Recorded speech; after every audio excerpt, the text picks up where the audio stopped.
cyo bazanyitegaho nta kindi ni ukumva mbega ijambo rizanturuka mu kanwa nyiramya nyihimbaza ntanga ubuhamya rwose nkayihimbaza nta bwoba nta soni.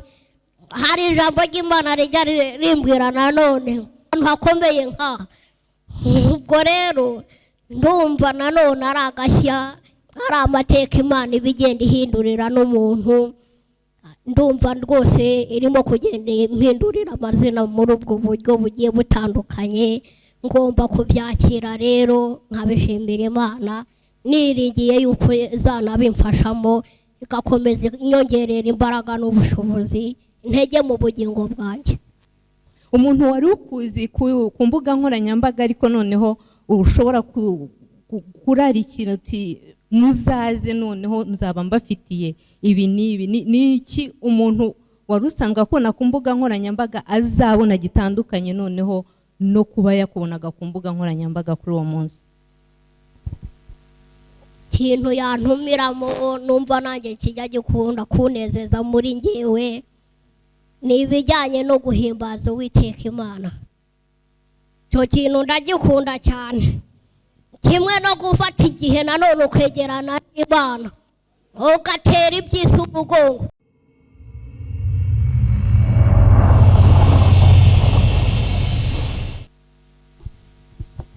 yes nsubije umuvandimwe abazaza bakizwa, kuko Kigali Gospel Night ari team iri organizinga, hari team yindi bashyizeho izaza ikora follow up ku bantu bakijijwe.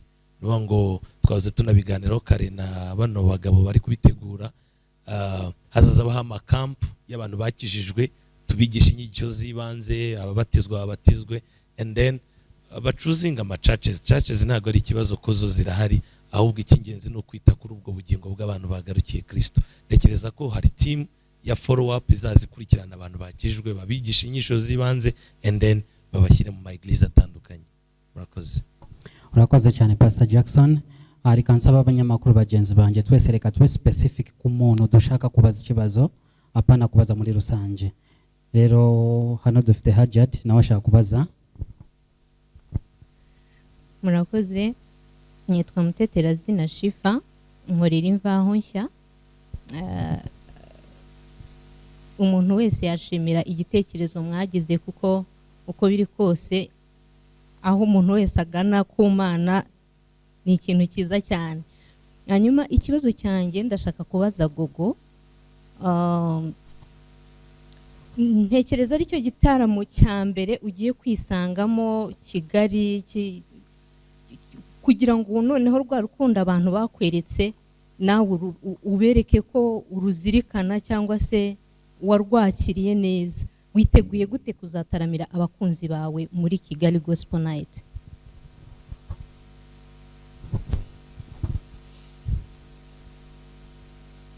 murakoze. nanjye mu buzima busanzwe mbayeho, mu mibereho yanjye yose rwose, ubu nibwo ngiye kugera ahantu mbona hakomeye nk'aha ngaha, ngiye guhura n'abantu n'inshuti n'abavandimwe ntari ntuwe mbonana nabo rwose duhuriye ahantu hakomeye nk'aha. ubwo rero ndumva nanone ari agashya, ari amateka Imana ibigenda ihindurira n'umuntu. ndumva rwose irimo kugenda impindurira amazina muri ubwo buryo bugiye butandukanye. ngomba kubyakira rero nkabishimira Imana, niringiye yuko izanabimfashamo igakomeza inyongerera imbaraga n'ubushobozi intege mu bugingo bwanjye.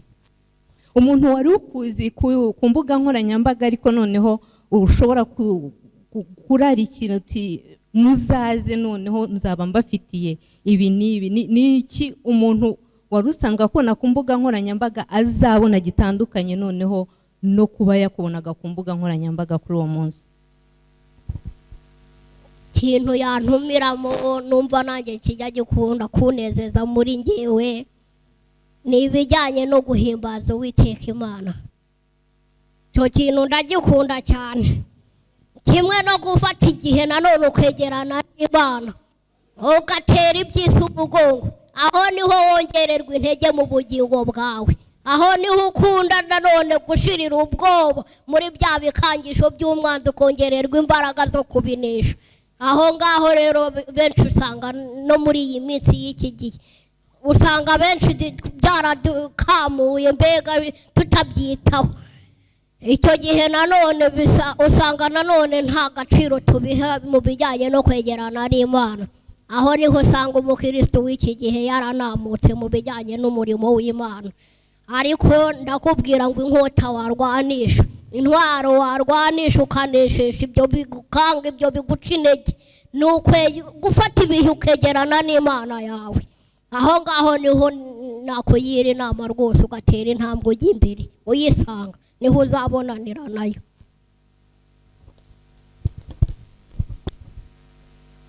Murakoze, nitwa Daniel Rema. Ikibazo cyanjye ndakibaza Vox ndetse na team muri rusange yateguye Kigali Gospel Night. Nkorera YouTube. Murakoze, nitwa Daniel Rema, ndi umunyamakuru wo kuri YouTube. Niko bavuga. Murakoze. Ikibazo cyanjye gifitiye Vox. Igitekerezo cya Kigali Gospel Night wakigize kuva 2023 nk'uko babitubwiye, ariko bimwe mu bintu biranga abaririmbira Imana batugezaho ubutumwa bwiza n'ubufatanye. Ikibazo cya mbere, kuki ndi kubona wowe kuri table d'honneur y'iki gitaramo wenyine? Ese hari abandi bahanzi cyangwa abandi baramyi wegereye biranga? Barakubwira bati wenda burindire cyangwa tuzaza ubutaha. Ikindi cya kabiri, urumwe mu bahanzi navuga bagezweho muri iyi minsi mu muziki wo kuramya no guhimbaza Imana, by'umwihariko binyuze mu bihangano ukora byisanisha n'urubyiruko. Nkibaza nti mu myaka 5 maze nkurikira umuziki wawe, ndumva ari kuva 2019 mbona indirimbo yawe ya mbere, urumwe mu bahanzi buranyangana nkoresha Ikinyarwanda, tujya tubonana n'abandi bahanzi nakita banini mu muziki wo kuramya no guhimbaza Imana. Nemwe ubwo ndaza kuvugamo amazina ba Israel Mbonyi, ba Rene Gahongayire n'abandi bagiye batandukanye. Ese hari imvune uhura nazo mu guhuza nabo nk'uko n'abandi bigenda, wenda kugira ngo tubone izo korabo, cyangwa nuko bitaragerwaho? Urakoze. Murakoze. Ngira ngo ikibazo cya mbere wambajije ni impamvu nahisemo abo turi kumwe ubu. Wambajije line up y'iki gihe. Okay, hari arabona yegereye ba Tracy, René, Patrick ntibabashe kuboneka bitewe na gahunda zitandukanye, ariko bazaba bahari kandi bazadufasha muri uwo mwanya wo kuramya no guhimbaza. Hari na Drops Band n'umuyobozi wabo, ndetse n'umuramyi mwiza Gogo. So rero n'abandi benshi bazagenda baza. Hanyuma icya kabiri warumbaje, the reason tajimona ku mu yandi ma concert n'ama collabo. Okay, maybe it's all about the approach. Ntago njye mfata wenda umwanya ngo mba approaching, maybe kubera tuntu tugiye dutandukanye umwanya se bintu nk'ibyo. So rero ariko mu minsi iri imbere ziraza kabisa. Tubirimo ama projects ni menshi uyu mwaka no gukora gusa. Arakoze cyane. Reka twakire umukozi w'Imana Willy, turaguhaye ikaze. Yego, nogira niwumva ikibazo cyacyo cyose giturutse hano mu bantu, feel free to answer them. Yego. Murakoze, nitwa Mupagasi, abankora Mupagasi TV show kuri YouTube.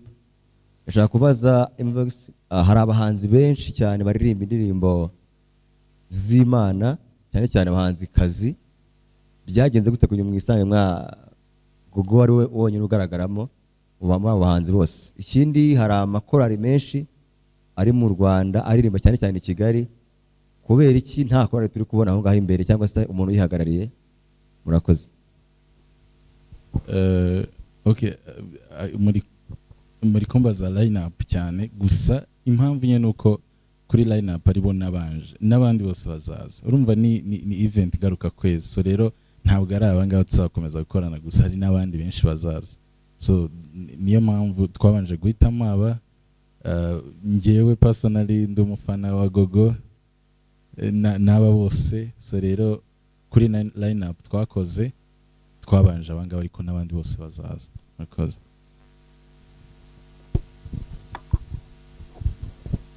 Nakunganira Emi Fox gatoya warubajije ngo kuki Gogo ari we mukobwa wenyine twahisemo. Oya ntabwo ari umukobwa wenyine nk'uko twabivuze ari na Tracy na Rene ntabwo babashije kuboneka uyu munsi gusa nabo bazaperforminga. Murakoze. Korali buriya kwitumira ntabwo ari ibintu byoroshye urumva korali ni ihuriro ry'abantu benshi umva kubonera abantu benshi icyarimwe ntabwo byari byoroshye ariko uko iminsi izaza nabo bazaboneka.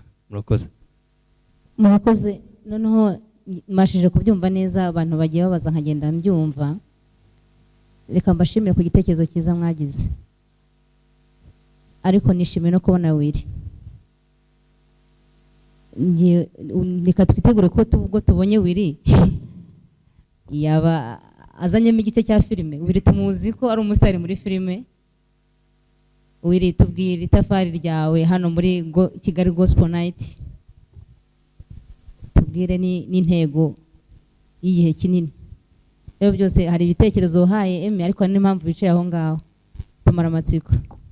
Murakoze cyane muraho ariko nagira ngo mbanze mbisegureho gatoya kuba natinzeho gato hariya hanze hari jam itoroshye cyane cyane bene aya masaha ngarutse ku kibazo warubajije rero Emi yarampamagaye ambwira iki gitekerezo cyiza cy'igitaramo ngaruka kwezi kizajya kiba cyo kuramya Imana no gushima Imana numva ni igitekerezo cyiza cyane mu by'ukuri umuntu atareka gushyigikira. Utese uzanyemo sinema? Oya ntabwo nzanyemo sinema ariko se wenda mu bihe bizaza wenda tuzajya turebana gospel movies muri iki gitaramo ntawamenya ariko ubu none ahangaha yanyitabaje nk'umuntu wamufasha mu gutegura iki gitaramo ariko noneho no kuzagira uruhare mu gitaramo nyirizina ntanga ubuhamya bwanjye ku giti cyanjye ibyo nshima Imana yangijejeho guhera igihe kirekire cyatambutse umuntu aba afite ubuhamya bwinshi cyane bw'ibyiza Imana yakoze rero ni urwo ruhare mfitemo ubu ngo muri iki gitaramo by'umwihariko ariko mu bindi bizaza nabwo tuzajya tuba turi kumwe dufatanya gutegura iki gitaramo kugira ngo gikomeze kuba cyiza kurushaho tuzanamwo ibigiye bitandukanye ibikorwa bigiye bitandukanye bituma abantu baza guhurira hamwe tugashima Imana hamwe. Ndumva aricyo navuga. Murakoze. Yego arakoze cyane. Ubu tujya kugenda tubaza ibibazo bitatu icyarimwe then badusubize ko dusigaranye umwanya mukeya ducunguza uburyo bumwete. Yego murakoze. Nitwa Joel Iyobokamana TV na iyobokamana.rw. Emi ni umwe mu baririmbyi bafite testimony nziza kandi ikomeye ngewe nkibona Willy nahise mvuga ati se Emi agira igitekerezo cyo guhamagara Willy yari afite gahunda y'uko ubwo buhamya bwe ejo hazaza ashobora kuzabukoramo filime ubwo nabaza Emi ariko na Willy nawe akaza kugira icyo abivugaho mu gihe Emi azamugezaho icyo gitekerezo cy'uko testimony yiwe yakorwamo filime. Murakoze cyane.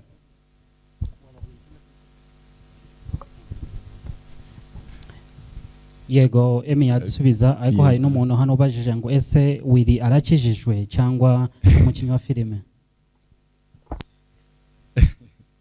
So first of all nunganira mugenzi wanjye Ben harimo muri Kigali Gospel Night harimo sections eshatu harimo kuramya Imana no kwihimbaza hakabamo kumva ijambo hakabamo section y'ubuhamya so izo ni sections eshatu zishobora gufasha umuntu guhinduka cyangwa se gukizwa so rero nitabaje Willy bitewe n'ubuhamya bwe, ntabwo ari ubuhamya bwanjye agiye gukinamo filime cyangwa se gukoramo filime, ni ubuhamya bwe. Ni inshuti yanjye, ni n'umupartner mwiza, so rero njyewe yansharinze ku gake mu buhamya bwe, numva ni ubuhamya bwiza bushobora gukomeza umuntu cyangwa se bushobora guhindura umuntu, so rero niyo mpamvu namwitabaje. Murakoze.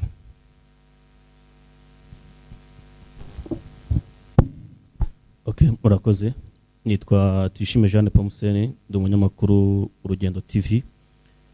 Cyambere nambe naza kubashimira ku gitekerezo cyiza mwagize, kubera ko hari benshi tutabonaga umwanya kujya guterana, ariko tuzateranira muri Kigali Gospel Night, kubera ko rimwe na rimwe hari igihe ku cyumweru hagera tutabonye umwanya kuba twajya gusenga, ariko tuzitabira cyane cyane iyo hajemo concert cyangwa se ahantu hateraniye abantu benshi batandukanye, rimwe na rimwe ubona umwanya wo kujyayo. Ni byiza cyane, ndabashimiye cyane.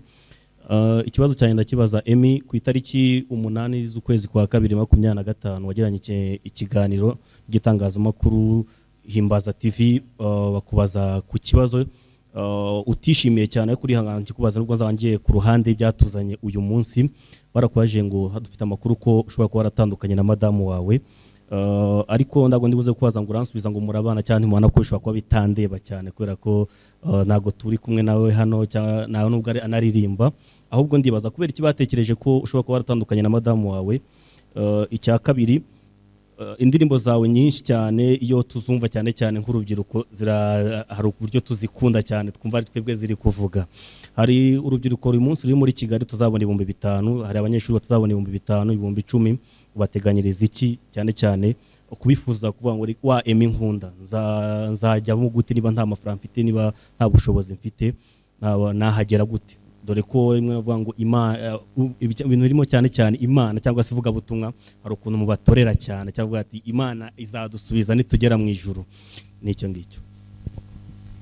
Murakoze. Ikibazo cya mbere ntago nzi impamvu babitekereje. So tugiye ku kibazo cya kabiri. Umuntu ari wese wenda udafite ubwo bushobozi ashobora gukontakta nimero iri kuri flyer cyangwa se kuri details ziri kuri flyer, bakamufasha, team ishobora kumwita bikamufasha kabisa. Byakiriye gute kumva yumva bavuga mu itangazamakuru ko mwatandukanye madamu wawe kandi mukiri kumwe? Byakiriye gute? Sorry, yabyakiriye gute kumva ko mu itangazamakuru bazi ko mwatandukanye kandi we umunsi ku munsi muri kumwe mukibana nk'uko mwabanye ku munsi wa mbere mwavuye mu rusengero? Ko nanjye nari nzi ko uri umusore, byarantunguye kumva ko ufite umugore, numva ubwo uravuze ngo ahubwo mwaratandukanye, numva ndababaye cyane. Muracyabana? Abyakira gute kumva ko mwatandukanye? Of course ntabwo ushaka kubyakira neza. Inkuru nk'iyo kuba iri mu itangazamakuru ngo byagenze gutya na gutya kandi atari ibyo, so rero ntabwo byakira neza of course. Arakoze cyane. Mutukomeje kwakira abandi bantu bakirimo kuza. Trezor turakwakiriye, Manego umugisha. Reka dukomezanya, dusiganye ibibazo bitarenze 5 kugira ngo dusohoze. Murakoze. Nitwa Ntwari Magarariye Bohoka TV. Ikibazo cyanjye ndakibaza uyu mushefu, wenda sinabashije kumva izina rye. Ben, tujya tubona kenshi twebwe nk'itangazamakuru mutwiyambaza nko muri iki gihe, mwebwe hari icyo mushaka kubwira abanyarwanda? Ese nyuma y'aha ngaha tuzongera dukorane namwe nko kuwa 5 wenda, cyangwa natwe muzatwishyuza mu gihe twaba tuje noneho kwereka abanyarwanda ibyo murimo? Murakoze. Umushefu yanasubiza.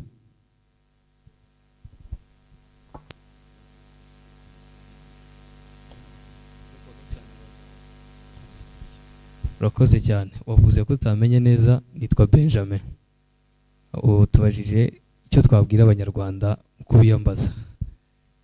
Kugeza none aha ngaha turasaba abanyarwanda kudushyigikira, nicyo cya mbere mu buryo bwose bushoboka, ndetse ntadushyigikira ari ahari gusa, ahubwo agiye n'umutima wo kuza, kuko niba twateguye ibyo guha abanyarwanda twabikunda cyane ibyo twabateguriye bibagezeho. Urakoze cyane. Ntabwo unyumvishe neza?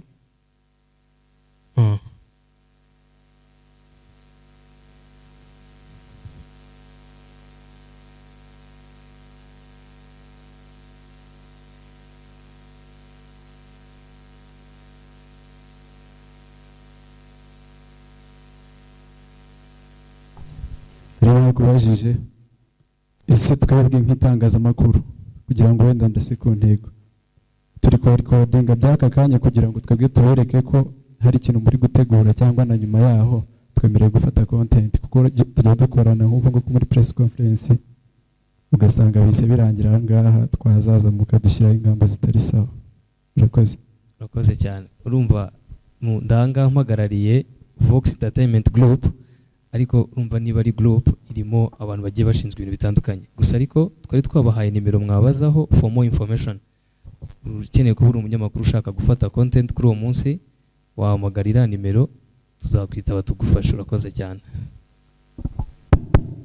Urakoze.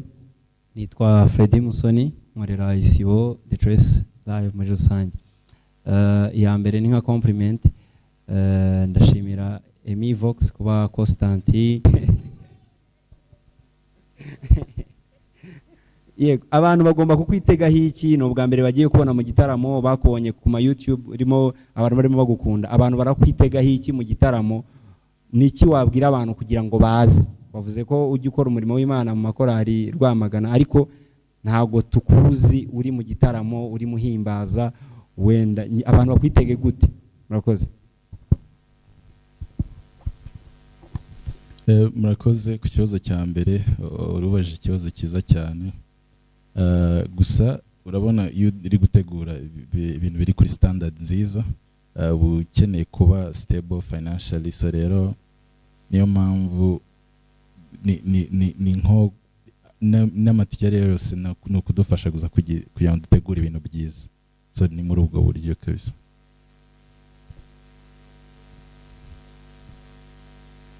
Batabizi bazabyishyura bate?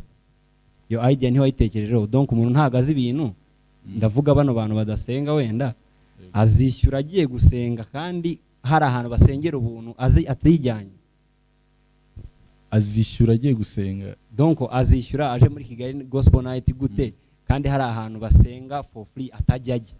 Ndavuga iyo uko kubashishikariza kuza maho ngo banishyure, ntago wumva ko ari challenge izakugora? Oya, ndatekereza ko nta challenge zangonga kubera ko nakuye ko kugira ngo tubone abantu ni umurimo w'Imana, twe tuzatanga ubutumwa gusa, nkanjye nicyo nshinzwe, so rero kubona abantu ni umurimo w'Imana gusa. Yego. Okay, wenda Ben ari budufashe you elaborate more kwicyo kibazo kuko you are the organizer. Yes. Emi no mutumirwa wadufasha ukadusobanura neza aho ngaho.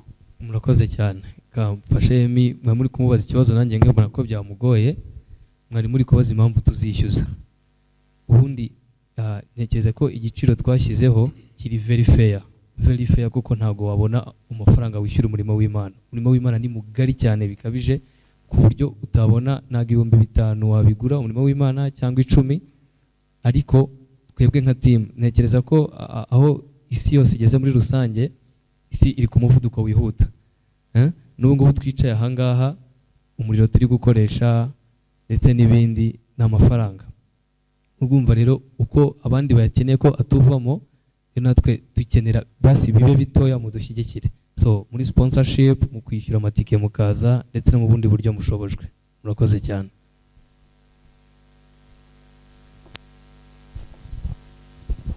Gogo wamusubiramo iki? Yego Gogo, then na Willy.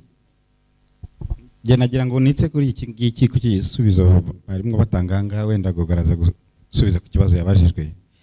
Iyo urimo urategura igitaramo nk'iki ngiki bikenera imbaraga zihurijwe hamwe, ni collective work. Izo mbaraga zihurijwe hamwe ni abakristu n'abo ngabo wavuze, nge ntabwo nyambita abapagani twese turi abantu b'Imana. Le fait ko baje ahangaha muri iki gitaramo cyo kuramya Imana Kigali Gospel Night bisobanuye yuko ari abacu, na abacu baje gushyigikira umurimo w'Imana. Nkuko rero mugenzi wanjye yarabivuze, ni ibintu bikenera imbaraga.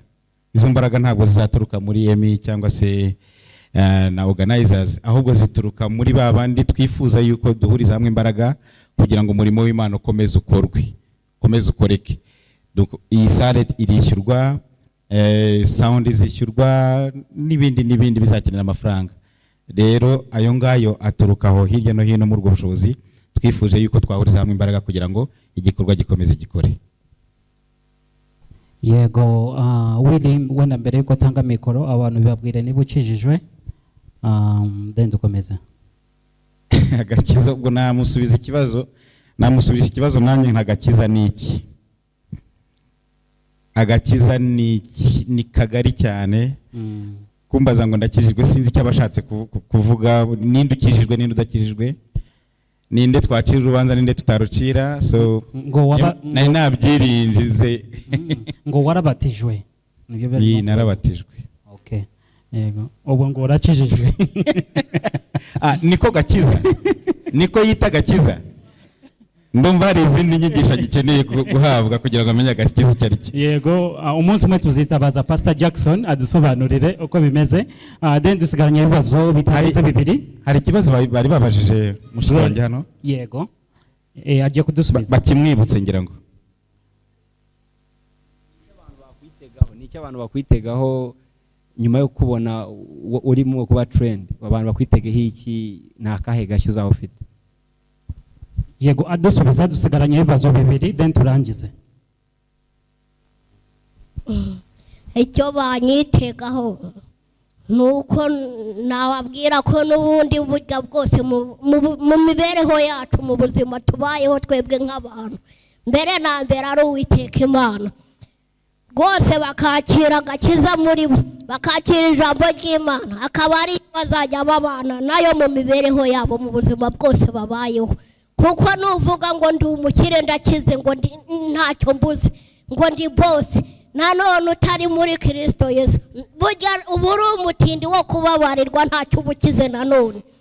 Kuko ibyo mwisi nanone tubitunga ari nk'ibitizanyo burya, ni nk'ibyo ubutishijwe mu gihe ugihumeka cyambaye uno mubiri, ariko ufite kuba undeba gutya duhuza ku maso mukandikanya ukumva uti byarangiye, nasezeye kuri ino si, bya bindi se hari na kimwe wanajyana ntubisiga iyo, uko waje rero ntacyo uzanye, niko wigendera nanone uherekejwe n'imirimo wakoze. Aho ngaho mbere na mbere inama nakugira nuko wakira agakiza muri wewe, ukakira ijambo ry'Imana muri wewe, umwuka wera akaba ari uzajya ukuyobora. Mu yandi magambo abantu ntabwo tugira imyemerere mu Banyagatolika, nibo bajya bavuga ngo ni Roho Mutagatifu, ariko n'umwuka wera. Twese mbere na mbere umenye uwaguhamagaye, Imana usenga iyo ariyo, Imana wizera iyo ariyo, iyakuremye, iyikuri uko bwije nuko bukeye, ukaba ugejeje iyi saha ugihumeka umwuka w'abazima, no kubura aha ngaha niyo mbere na mbere n'Imana. Murakoze. Abyumvise ko ari umuvugabutumwa ukomeye cyane. Yes, murakoze. Reho ari we nsubiza bwa mbere, ufite ikibazo gihari kiroroshye, ni imitekerereze y'abantu. Gospel ntago ari ikintu giciriritse. Unarebye gospel iri mu bintu bitegurwa with excellence. Mwani magambo excellence ijyana n'amafaranga. Nta nubwo ari n'ibintu byo guhishahisha kujya guca ku ruhande, nta manyanga arimo. Ahubwo ibintu byose kugira ngo bibe byiza hari ikiguzi abantu baba batanze. Mwani magambo kuvuga nk'iki gikorwa nk'iki, ubugingo bw'abantu buzatabarwa, I know tuzabona abantu bagarukira kuri Kristo kandi benshi, icyo cyo ntago nyishidikanyaho. Icya kabiri, tuzabona abantu bahembuka, tuzabona abantu bakira indwara, tuzabona imbaraga z'Imana zigendagenda mu iteraniro. Rero guhaguruka tugatanga 5 cyangwa se 10,000 ntago ari ikiguzi komutere, ahubwo ni contribution yanjye ivuga ngo reka iki gitaramo, reka iki gitekerezo gikomeze kijye mbere, kugira ngo nihakenerwa kwishyura amatara, umuriro, sale, lighting, ibikoreshwa bimwe na bimwe byakoreshejwe, aba ari ikintu cyiza. Mbonero no gushishikarira n'abakristo muri rusange cyangwa se n'umwana w'Imana wari wese, please support ikintu cyose kijyanye no gushyigikira umurimo w'Imana financially. Ni ikintu ugomba gukora utanatekereje katanu, utarebye inyuma. Ni byiza gushyigikira umurimo w'Imana, ukabona igitekerezo nk'iki ngiki kizakiriramo ubugingo bwa benshi, kizatabarirwamo abantu ba benshi. Ni byiza kugira ngo uhagarare ugire gute ugisupporting. Ndibaza aricyo nabivuga. Ni ikibazo cy'imitekerereze, ariko iki nicyo gihe kigeze kugira ngo nk'abana b'Imana dushyigikire ubwami bw'Imana biciye mu butunzi bwacu, mu mbaraga zacu, tubona ibendera rya Kristo rizamutse, ko nta yindi purpose ni ukubona Yesu ahawe icyubahiro mu gihugu cyacu. Yeah, hi my brother, ikibazo yambajije ntabwo nyibuka neza. What if you are one of the big fish that we have in Rwanda, big brand. What if the event doesn't continue like the way it has been announced in the media? What will happen to your image to the audience? Nta na kimwe kizaba kuko focus yanjye, impamvu I believe ko iki gikorwa turi gukora inyuma yacu hari imbaraga z'Imana. So mu yandi magambo, imbaraga z'Imana iyo zisupportinze ibintu no kugeza n'ubu kuba kigiye kuba ku nshuro yacyo ya mbere, hari ubuhamya bugaragaza ko Imana ibiri inyuma. So rero nibyo bitadutera ubwoba, kuko tuzi neza kandi tudashidikanya ko iyatangije umurimo mwiza hagati muri twebwe ari nayo izanawukomeza. Rero turabyizeye ko kizakomeza, kandi ni twese niduhaguruka tukabishyigikira, nzi ko bizasohora kandi bikagenda neza, kuko uyu ni umurimo w'Imana. Tuzaba tuvuga Yesu, nta kindi kintu kizaba kiduhuje atari ukuvuga Yesu. So nekereza ko nawe bwabyo n'ijuru bwaryo ribifitemo inyungu. So rero rigomba kubisupportinga, kandi nta mpamvu yo gukorera mu bwoba. Iki gikorwa kizakomeza kandi kizagira inyungu kuri sosiyete nyarwanda mu izina rya Yesu. Amina. Urakoze cyane Pastor. Mureke rero tushimira abakozi b'Imana. Yego, rero tugana ku musozo wa Kigali Gospel Night Press Conference. Eka tujya gusaba byibura buri muntu atubwire the take cyangwa tubitege iki, duhereye kuri Willy kugeza kuri Pastor Jackson, then finally Ben organizer wa event uratumira ngaruka kwezi kizatangira ejo bundi ku wa gatanu ku itariki 28. Ni igitaramo kizajya kiba ari cyiza. Jewe muri gihe uko nyumva mu by'ukuri ni initiative nziza cyane Emi yagize na bagenzi be. Rero kizaba ari ikintu cyiza cyane, kizaba ngaruka kwezi. Nongere nshimangire ku byo pastor yari amaze kuvuga, ntabwo bizigera bihagarara. Buryo wabashije gutangira, ibyatumye utinda wenda gutangira byo byamaze kujya ku ruhande. Iyo wabashije gutangira kandi umurimo mwiza nk'uyu nguyu w'Imana, biba byabaye burya nta kizatuma rero bihagarara. Icyo mwatwitegaho nuko bizaba ari ibintu byiza bisobanutse rwose, bazaze turamya Imana. Yego, Glory Gogo, abantu bazakwitagiye iki kuri uwo munsi? Cyo bazanyitegaho nta kindi nukumva mbega ijambo reza nturuka mu kanwa, nyiramya nyihimbaza, ntanga ubuhamya rwose nkayihimbaza nta bwoba nta soni.